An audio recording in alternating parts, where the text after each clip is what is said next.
My name is Melissa Grover, and I live in Austin, Minnesota. My dad was William J. Grover, and he passed away in 2013 from AIDS.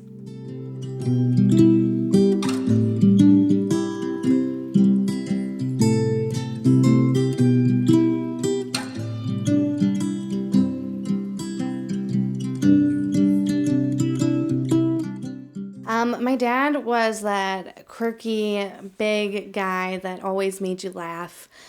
He was the guy that opened his arms so big that everybody could come into, and he cared more about everybody else than himself.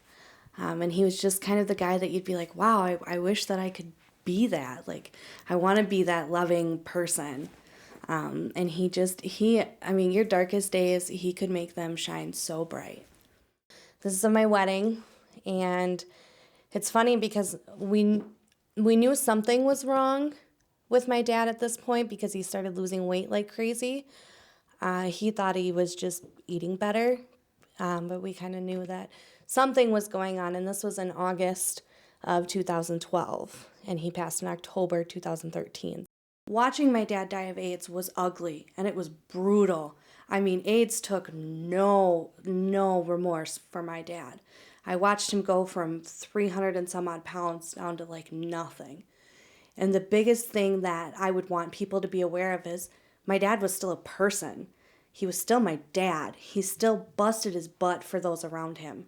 And he cared more about anybody than anybody cared about him.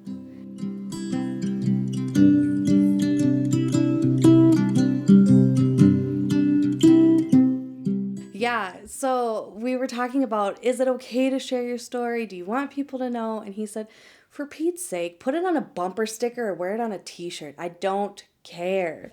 And I was like, okay, like we live in Austin. You sure? I don't care. All right. Austin it's a getting better. But as far as, when people around town hear like how my dad actually died, I get a lot of the generic questions. Was he gay? Did he shoot up drugs? Did he sleep with so-and-so or blah, blah, blah, or this? Oh, I thought AIDS went away in the 80s. So Austin really is that small, it's still that small mom and pop, Hormel's here, that's the important thing. And so it makes it kind of hard to talk about AIDS, but at the same point it kind of gives me that boost that I need to a little bit more.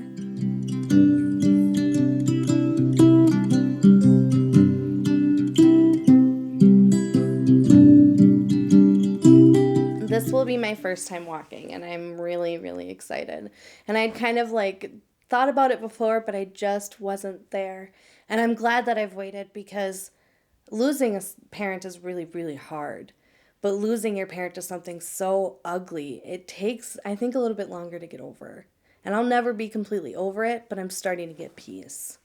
I'm feeling excited. I'm very excited to meet other people who kind of understand where I'm coming from. And I'm very, very excited to just have that sense of, okay, I'm not alone. Like, other people know what it's like. Other people understand the frustration of the silly questions that you get asked.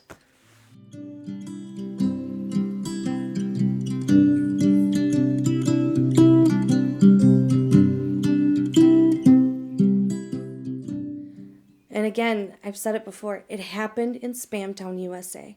My dad was 45. He was a single dad who works 60 to 80 hours a week. It can happen anywhere. And I just want to get it out there that you need to be tested, you need to be smart, and there doesn't need to be this stigma. My dad's not AIDS. My dad died of AIDS, but that doesn't mean he's AIDS.